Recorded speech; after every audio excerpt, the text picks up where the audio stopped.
Today we're going to take you behind the scenes on what it looks like to run an operation that really sets the bar for what collision repair should look like.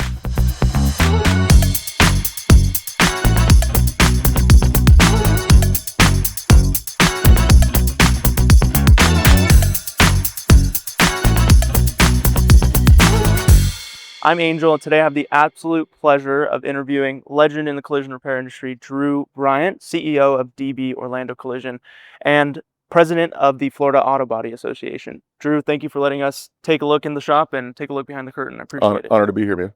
So, Drew, coming in here, I saw when I first came in, we have an entrance for clients and we have an exit for, when people leave and take their car, right? Yes, sir. How important is that to really make that difference, right? Like to highlight where people should come in versus go. One of the things I heard you talk about was we should dictate when we deliver cars, even if it's a Friday, and if we have all day to deliver cars, we need to set a stop on it because we really want to prioritize that customer experience. That's kind of a loaded question, but where does all this play into? Yeah, very, very loaded. It's interesting that you picked up on that. But for me, when people talk about process and process development and really the efficiency of how an operation should flow, there's a lot more just visuals and layouts that are, my eyes, the responsibility of the operation to create an environment that it creates instinction for people to follow, right? Yeah. So, for instance, it was big when we were laying out the parking lot. I wanted to make sure that we had as little congestion as possible with cars flowing in and out. So there's no way that you pull into this entrance without knowing that you need to turn to the right, and essentially then you're followed by customer parking signs and an area that's defined as obviously no staff beyond this point. One of the bigger particulars as you look at this, one for parts. So the parts vendors, they're generally overworked, right? They're dealing with this traffic in the Central Florida area on a regular basis, and getting those parts vehicles in and out of a facility as efficiently as possible is in the interest of both the vendor and then collaterally ourselves, because they know confidently that we're not going to, bog them down. There's not going to be a waiting line to be able to get paid. They simply circle in. They have a defined area that they can deliver the specific parts to. When they get here, automation is going to notify the parts manager that they pulled in so that we can be proactive with getting to the door. Those kind of visual cues create a lot of just influenced communication that doesn't necessarily require a team member, right? And then finally, I'll point out like the parking lot themselves, right? You'll notice that the parking lot is a multitude of different colors. And that's another visual cue, right? So our blueprinting area, naturally, those vehicles are going to be staged in blue lines on the parking. Customer vehicles will be placed in white lines. Vehicles that we're green, we got the green light, and we're good to go on production, are going to be in green, and so on and so forth. Yellow, we're waiting on approval. Red, total losses.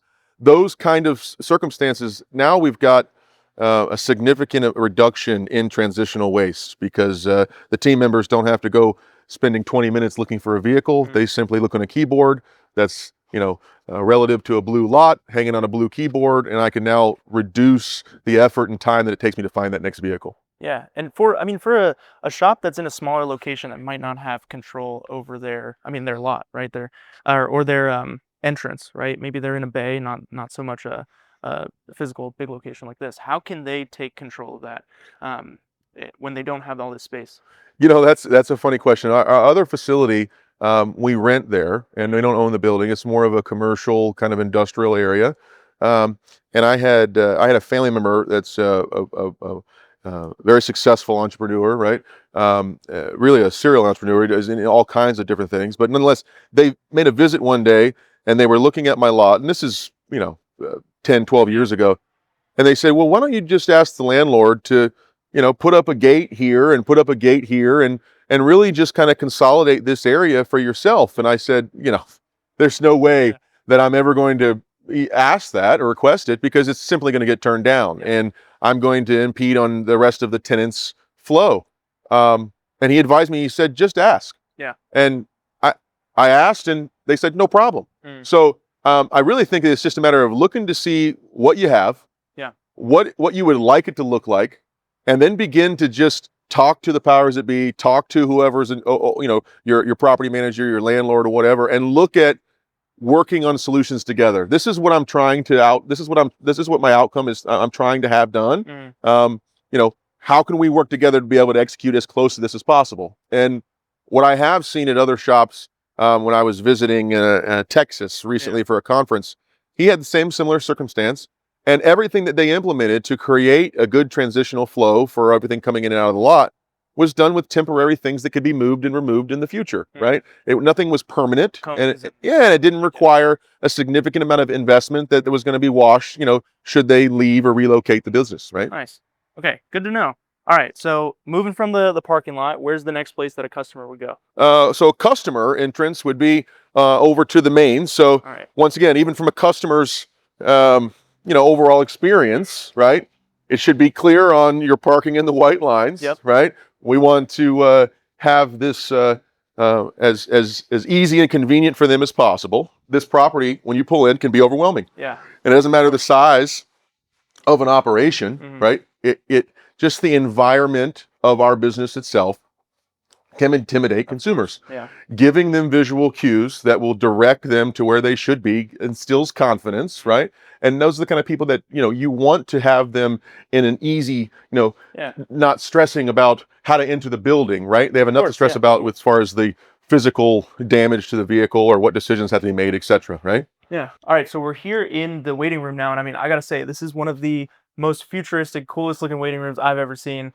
I really wanted to ask you, like, what was the customer service mindset behind setting up the waiting room like this? I mean, we have the kids corner right there that looks really great, and everything's clean. That's one of the biggest things that I see. So how important is that customer service mindset? And could you just walk me through your thought process there? Yeah, absolutely. I appreciate the kind feedback. For us, it's so important to control the environment that customers are coming into. We know, psychologically, this is a very stressful circumstance, right? People don't get in an accident every day. When you do, typically it's incredibly disrupting to your typical life and or routines throughout the week. So we've always been about creating an environment that was controlled and as clean as possible. The kids corner explanation there is really just naturally people are going to have kids tagging behind them, and the decisions that the consumers are making at the counter at many times are really life impacting decisions, right? Where the safety and the significance behind the decisions that are being made just in a whim, right? Through some paperwork or potentially reviewing documents from the actual damages. I don't want to run risk of being influenced or in the wrong direction, potentially from a distraction just from a kid from a few minutes of the day. Separate from any team member that's going to come into our stores, one of the very first things in orientation that they get is our main office policy. And people laugh when I go over it with them, but literally in writing, presented to every team member, is we could care less if the building or a vehicle, if anything in the building is on fire. This is why we have fire extinguishers. No technician and nobody extracurricular to the transaction of the consumer is to be in the office at any time.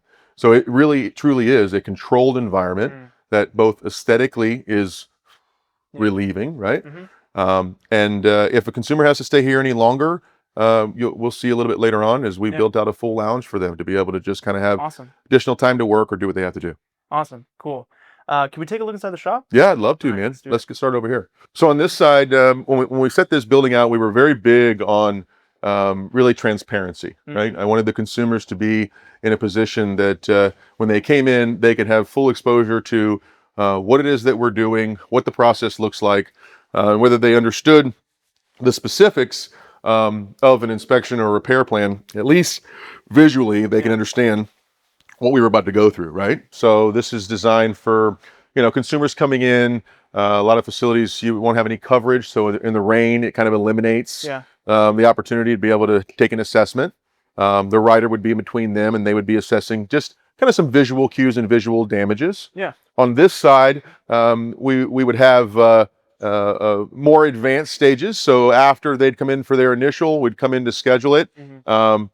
I know you spoke to the scheduling earlier. We're big on ensuring that, very simply put, nobody within our operation is on demand. And I feel that's very important, because in order for our team and leadership and administration and and this is Rick, my second in command. In order for Rick to be able to do what he needs to do with our consumers and our team to be able to execute the commitments to the consumer, we have to have our full undivided attention on each of those circumstances, right? And everything in that case we manage through appointments, and a drop of appointment you'd come in, so that our team has the ability to devote undivided attention and specifics to really walking you through the claim. As that vehicle is dropped off, we're going to pre-measure the vehicle structurally. They're going to pre-check the alignment, and then we begin to triage, pulling procedures, and then you kind of see those cues around the departments, right? The communication, it's all about communication, and our technicians are going to communicate from the front office on the pages on the side, clings to the windows. The televisions on the wall, those are actually computers, so the technicians can reference pulling procedures, and they can look at those. If we're moving a bumper on a car and something's got them puzzled, regardless their level of competency on that particular vehicle, they could pull a procedure live and reference it as they were moving it, so we're not causing any residual damage, etc. Yeah, and I see here the principles on the walls. Like how important is principles, core values to, I mean, not only to the consumer. I mean, well, these are facing the technicians, right? The consumers can't even see these. So, I mean, I know a lot of people, they'll say, oh, hey, we need principles, we need core values. Let's just throw something up on the wall. Let's look on Google. But could you give us an example of how you guys live these principles and how you really take it a step further? You're not just putting it on the wall, right? We're living it on a day-to-day. One, I think that a big kind of gap for most shop owners when it comes to core principles is, one, they don't believe in them, right? And like you said, it's a cookie cutter. Somebody gave it to them, they threw their logo on it, and then they got it up on the wall. Two, there's no device to be able to measure, right? The competency and relevance to the team that those core values mean, right? So if you have the core values and everything that you're going to do, everything with the team, you look at it, whether it's training, whether it's a vendor coming in and producing a new product, right? Any of those engagements with the team, I would reference and compare it to how does it influence or speak to our core values. And if it's regularly, right, kind of ingrained into all those transactions that you're already doing, there is no way that you're going to possess a core value within your facility that you can't correlate to some activity that you're doing within the store, even today. And just if you're intentional about it, it becomes, right, kind of the culture, right? And you guys begin to live it. And these are just visual reminders, right? And really tools that Rick and his leadership team is going to use for coaching, right? Two of the most expensive things that you can do within the operation, right? And naturally, over the years, Rick's gotten the opportunity to hear enough about it. One is training, and two is going to be transitional waste. And a challenge that I always will give to shop owners is if you stand in the corner of the room and you're looking with a clipboard and just writing down the amount of time that your technicians and or leadership team is wasting and transitioning, this is a great solution. So, I mean, Rick can maybe share the jump box circumstance with you and kind of explain how that came about. Yeah, definitely. Jump box, as we all know, in this field here, it's one of the most common used things, right? Vehicles getting taken apart, batteries getting a little bit weak. So jump box would missing from bay to bay every time. So we have a specific part for it, location for it. That way, if it's in use, it's on a vehicle. If it's not in use, it's right on that wall. So we can always find it. It's quick, it's efficient. We can get there and get that. What happens if it's not on the wall? What Definitely, happens? if it's not on the wall, it's in that bay. That technician we know where it using is. it on that vehicle. Got it. 100%. Awesome. So I mean, how important is that? Like just knowing where everything is at all times to efficiency. Like a lot of shop owners overlook that, and they might not even think about efficiency in terms of lost time, lost money. So how important is that into the overall structure of the shop and the layout of the shop? It is super important because when we start our day in the morning, there is we have a little meeting where we set aside our goal. Nice. Now in that area there's time specific for each job that we're gonna do. So if we start losing time by just running around and hey Drew, where's my jump box? Where's that tool? That's where we gain our efficiencies from. Everything is right there. So as a technician, you could just look there, you grab it, you get to work. Nice. And you get it. You gain so much efficiency in the simple things, but it does adds up at the end of the day with all the technician I have. All right, guys, where are we now in the operation? Yeah, so same side of the building as the vehicle transitions through repair planning. Other side of that wall is going to be reassembly. Directly behind us, which we'll see here in a minute, is parts. So we learned over the years that 3 of the departments within the store, that if we can't communicate anything else, these 3 have to be in unison, right? Absolutely. Yes. The disassembly of the vehicle, the meticulous teardown, and when I talk about meticulous, for example, the triage and blueprinting team, when they do a repair plan on a vehicle, they're going to be removing fasteners from the vehicle, and we have these boards set up to where they will put those particular fasteners and screws in the specific areas and where they removed it from the vehicle. And this is going to save a significant amount of time, because generally our alternative was sandwich baggies and we're writing the title of each one, right?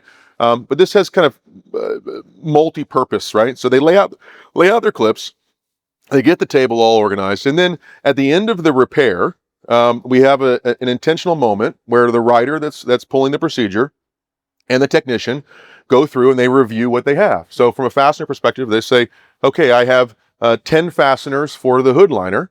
What does it call for? And the technician, or I mean the writer or estimator would say, it calls for 14. Okay, well I only have 10. And now we know there's 4 clips that we made sure we did not miss. Yeah. Then no bag would need labeled because it's all color coded. And as they bag up all of the screws and clips for fasteners for that hood, they would allocate the matching sticker to that bag. And then when the reassembly team gets the vehicle on this side of the wall, the first thing that they do is in reverse sequential order. They're going to dump all their fasteners onto the color-coded bar. And now there's a big pile of screws. Where does this go? Where does that go? We know that these go to the hood, these go to the fender liner, et cetera, et cetera. Another kind of hat tip to efficiency. But really for us, it's more of a quality, right? And the consistency, and really enforcing the discipline to make sure that we're not just shoving clips into random holes, right? And then, I mean, this kind of allows you to keep that quality at that franchise McDonald's level, right? Everything's going to be the same. Every repair is the same. It's, that keeps reviews high and everyone happy, right? Yeah, I mean, that's what our customers deserve, and that's what they're after, right? I mean, it's regardless if they're at our East location and our West location, my background, I was responsible for a roast beef sandwich being made the same in Tampa as it was in Gainesville. And this is no different to me. It's just clips or roast beef and cheese. It's all widgets at that some point. So not one of a kind. This is our equipment manufacturer that did the build out for us when we were looking into investing into a specific a workflow similar to this location. We met with a few vendors, and CIMAC was just the one vendor that we didn't have to do much explaining. They heard us and loud and clear, and we were able to just hit the ground running with them. Awesome. All right, Drew, you mentioned the techs and the riders working together in unison. Could you tell us a little bit more about that?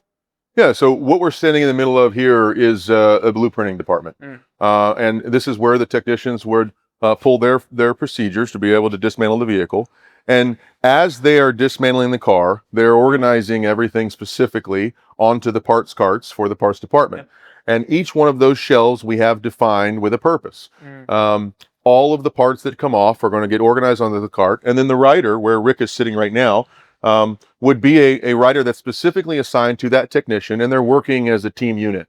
And as the parts come off the car, this rider's sole purpose is to ensure that nothing is being missed. Once their entire process is finished and they believe the vehicle is done, they're going to do the fastener review like we discussed in reassembly.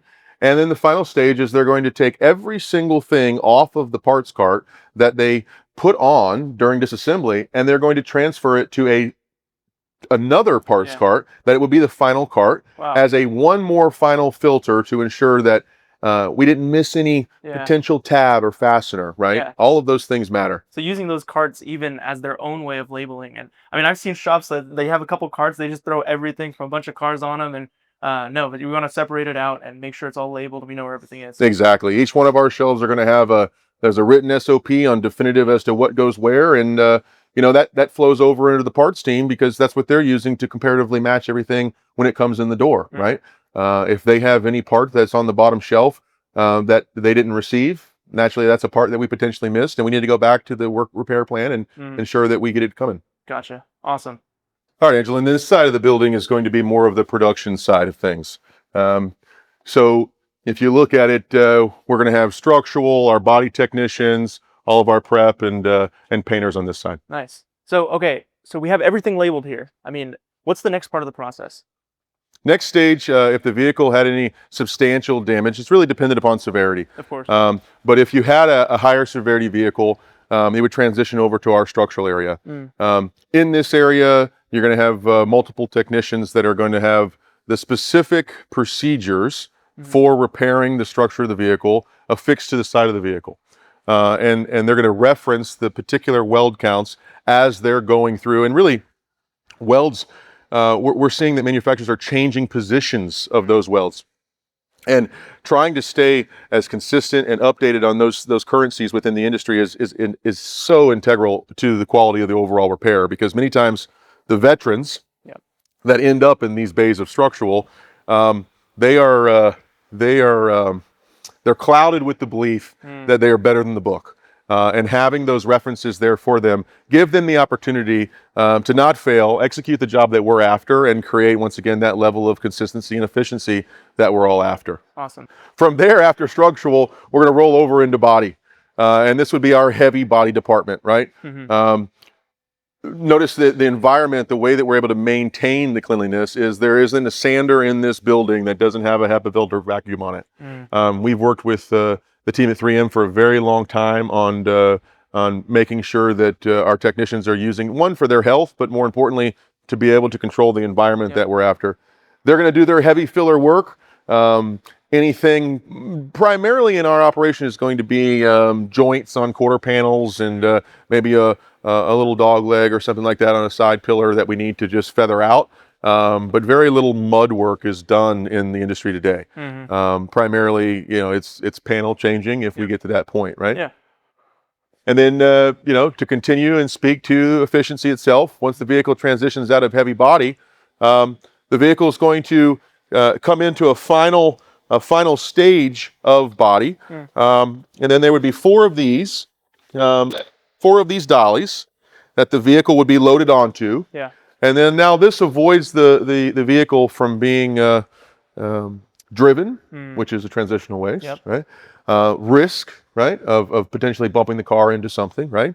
And naturally the vehicle continues. Maybe Rick can share with you specifics on where it goes from here, huh? Yeah, absolutely. So once the vehicle get onto these dolly areas here, it means that the major repair body work has been already completed. Now it's getting to direction into the paint booth. What that means is going to get final primer, final QC check after every technician finish with it here, and then it's going to transition into the paint booth from here. Nice. It's not coming off this dolly for no reason. From here into the paint booth, then from there back to reassembly. Gotcha. It's all about getting rid of that transitional waste. Yes. And just keeping everything efficient. Absolutely. Yeah, it's incredible. Yeah. Awesome. Okay, so where are we now? I've never seen one of these before. It looks incredible. Yeah, so this is a fly dry, excuse me, essentially a robot from Cymac. And what this machine does is any of our fillers and or primer applications. The alternative is really batch priming.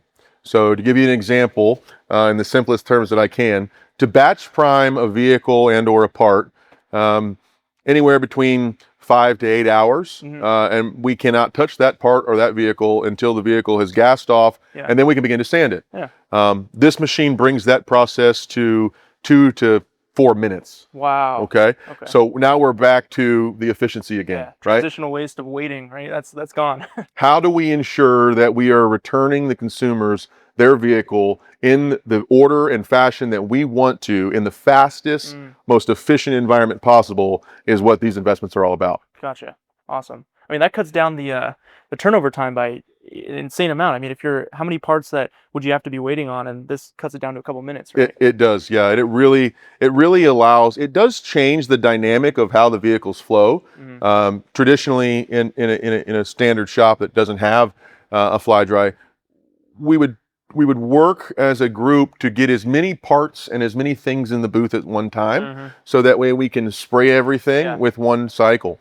And this, if we have one part of the vehicle prepared, we will pull this over, and then these curtains would come down. Yeah. It would create a contained environment. This will flash just that fender, and we'll allow that single part to transition through and do it piece by piece. So it does kind of change the dynamic a little bit, but once you really get the philosophies down and you understand the efficiency and how to leverage the equipment, it's a no-brainer for really the quality of the repair. It's a more consistent repair, and then naturally a more predictable environment as far as, you know, timelines. Yeah. And I think that's one of the biggest things about the shop that I'm noticing. Everything's lined up, right, in sequential order. Everybody knows where things should go to the next stage of the process. And this is even on the other side of the building. It's ready to go. So, Rick, could you tell us a little bit more about the importance of just the building design this way and lining things up and that in efficiency? Yeah, absolutely. So as I speak earlier about, they goes on the dolly, and once that is finished, their QC is finished from the final body and prep work, it comes into the space, as Drew mentioned about the primer. Yeah. It's gonna get prime in this area. Also, this with the Cymac robot fly dry system, you can apply Bondo in this area as well, and you get that same 5 to 7 minutes turnaround. Nice. Great. That's awesome. All right, Drew, we're here in the detailing station, and I mean, this is like a Mr. Car Wash. This is like a full-scale car wash out here. Tell me a little bit more about it. Yeah, a little advanced from a guy in a bucket and a scrub bush, right? Yep. The level of vehicles that are coming into the facility, in our mind, deserves nothing but the best. Kind of a signature of us from the beginning is we're not looking to just rinse the car and you know, blow off the dust before it goes to the customer. We're looking to produce a product that is the cleanest a car has ever been. Yeah. So we're going for that exceeded expectation, and on the final delivery, the amount of energy, effort, and time that we've put into really restoring the integrity of the vehicle, we want the overall physical appearance of that car to speak to that as well. So to go to your efficiencies and your consistencies, once again, you'll notice that every product in this detail bay is all pre-diluted. And that level of consistency, you know, they have conveniences of washer fluid, right? They have their degreasers. They have special chemical for the glass versus their tire shine. All of these products are specifically designed for the body shop, safe in the for the body shop, and they're all run to this storage that pre-dilutes them off of the you know, big chemical distribution. Yeah, so no getting down, no mixing it in a bucket, no. And really no excuses, right? No so excuses, as the vehicle is delivered to a consumer, I personally know that if we're going to have windshield washer fluid in every vehicle, regardless if we touch that area or not. And we're going to have it in there specifically because it's at a technician's arm's length. And I know the container is always going to be filled or full, and it's not going to be out, right? And these are just things that we've learned and implemented over the years of you know, we went to the containers, and then the container was always empty, and then it was, well, I didn't fill it because it was empty, right? Those hurdles, we look at those circumstances and say, okay, what went wrong? How do we prevent this from happening again? And then let's get everybody's ideas. What does leadership think about it? And next thing you know, somebody's saying, well, why don't we just put it on a hose and make sure it's got a 55-gallon drum instead of a 5-gallon drum, right? Those kind of decisions really help. Yeah, so just kind of like hitting a roadblock and seeing like what we can do to get past that. In something as little as wiper fluid. I mean, you get one complaint, one 2-star review on Google that's like, hey, they drained my wiper fluid, and it's like, we didn't even touch that, but you guys are thinking about every step of the way. So just the visual cue, right? I mean, even if it's not, it's going to be on a checklist, and there's going to be multiple checkpoints to make sure those things are done. But for a technician that's washing a vehicle, if he looks up every day and sees that one of his options is washer fluid, instinction kicks in to say, I probably better. Hell, he might want to just play with it, right? But at least he gets to fill the container, and it's in the interest of our customers. Gotcha. We're in the break room. I mean, this is a far cry from eating your sandwich on a curb, right? So tell us a little bit about this place. It looks great. Yeah, this was important to us. You know, going in, part of the vision and building this place out, I watched our team literally eat on a picnic bench under an oak tree for, you know, 10, 12 years. And although they were fine with that and everybody was humbled to do so, there was just a piece of me that said, these guys deserve better. And I wanted to give them an air-conditioned environment, you know, some television, resources to be able to just have their own independent restrooms, and this is the outcome. Awesome. What a neatest thing about this break room right here. Look at this. So this is the owner, I'm the manager, yes, but this brings us together with our team members. And that's very important for us because we are huge in culture. And all of us sitting here and break bread on a daily basis, I can't stress how important that is. Yeah. I will come over here honestly, and I will eat a lunch from one of these guys, and I will share my lunch with them. And to me, that's connection. Get the opportunity to Yes. speak about cultures, right? Yeah. Nothing for me that I enjoy most coming around the turn, right? And you think, okay, there's a lot of moving pieces in this body shop. But when I turn the corner and these guys are in here playing dominoes over lunch break, for me, that's it, you know? Yeah, and you always say about my curry, so Yeah. I would give the guys the curry to eat because that's my favorite. Rick dish. will curry it up, everything, man. Nice. So this particular balcony was originally designed for storage. So 3/4 of it heading this direction is going to give us about 25 to 3,000 square foot of parts storage that's specific to the items from repair planning, like leather seats, headliners, the things that we're not going to touch, need to touch. They're not necessarily damaged. They just needed to be removed to access the repairs. When you're dealing with higher end vehicles or even just brand new cars for that matter, you know, it's important. You're taking an entire interior out of a 24 or 25. Yeah. You need to make sure that those are stored in a controlled environment, that we don't have to worry about transition, bumping, touching, scratching, cutting the leathers, right? Yeah. The other portion of this we're going to use for training. So essentially right where we're standing, we have some of our vendors that are working with us to be able to get us, I don't know if you've seen, Angel, at like trade shows and things where they have, they'll have a full frame of a car and it will have no panels on it, but it will be a bunch of different colors. Well, those different colors are communicating the different tensile strengths of the steels.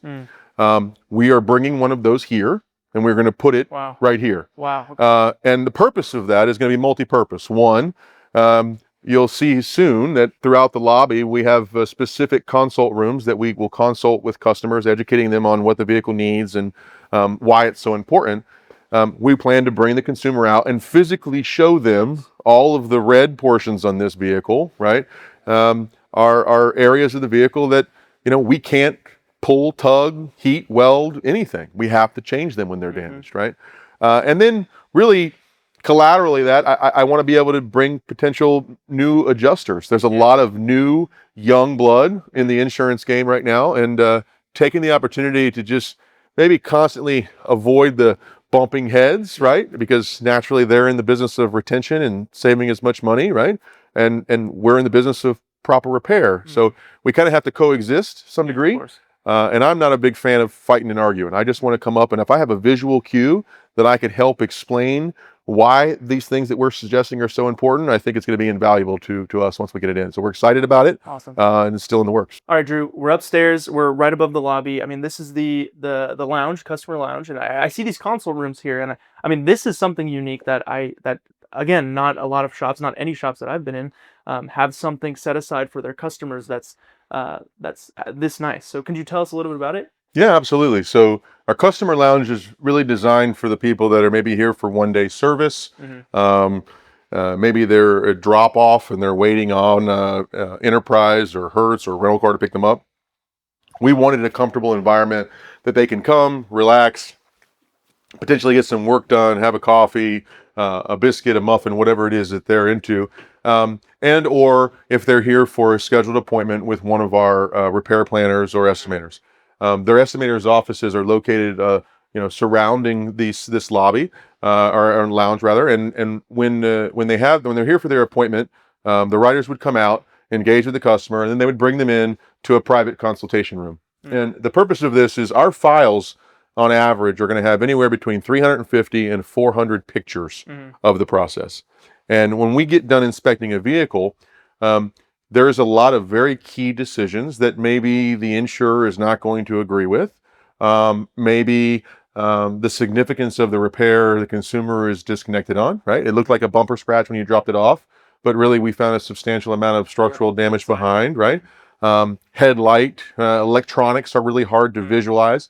All of the requirements to restore integrity of the car, we want to be able to sit down.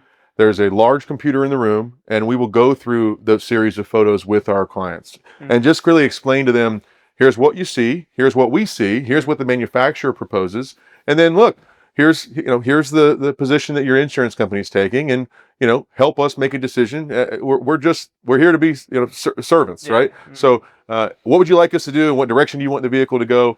Is much easier. I think a thing that us as shop owners, we tend to kind of lack empathy to, or really gets diluted, is in many cases the vehicle is the second biggest financial investment that any of us will ever have. And to sit down and make decisions in the interest of, financial interest of the insurer on something that you're going to potentially have negative equity in the future, right? And or equity and safety to the rest of what you're carrying your friends and family in. We really have to just take a moment, take a big deep breath, and really look at the impact of decisions that everybody's making. So on this floor, you're going to have another consultation room right here behind us. On the right-hand side, you're going to have our customer service managers, right? Their offices. Left side, we'll have our IT room, wellness room for team members to be able to work out, have a little reading nook, right? Another additional space that they can just go cool out for their personal time, right? Over lunch versus being outside under that oak tree, right? Judy, our VP of Financials, file rooms, supply rooms, distributing our printing and flyers and handouts, etc. On this side, we're going to have our training room. Really, this is what we use for our internal trainings. Wow. So, I'm a big proponent of training, and really making sure that the folks understand what we expect of them, right? Got it. My father always told me that if somebody doesn't do something that we need them to do in the interest of the customer or interest of the company, is because they just simply don't care, or we haven't made it clear to them what our expectations are. So we all know how incredibly challenging it is in this industry to try to train our team while in the work environment. There's so many distractions, so many moving pieces, right? And this allows us to have a controlled environment that we can really engage, have some good solid takeaways, and really, just be punctual on what we're trying to invest in the technicians. Yeah, and it's an area where they want to learn, right? They want to come in here and I mean, this is set up like a classroom, like a high education, right? So that's incredible. Absolutely. Yeah, one of my favorite places to be in the whole shop right here. And then naturally with the association and working together with other shop owners, I mean, like I said, our first event, we had, this room can fit 35 comfortably. And what do we have? 65, 70 people. Coming out into the... Hey, we're all out into the hallway, right? So to see that level of engagement, I always love. Yeah. And the folks that we already have scheduled to come in here, whether they're industry names, right? Some of the higher ups at our paint companies and our vendors, right? I want to have them take the opportunity to be able to exercise our recording room, right? So something that you might be intrigued by, but we're still in the process of finishing its setup.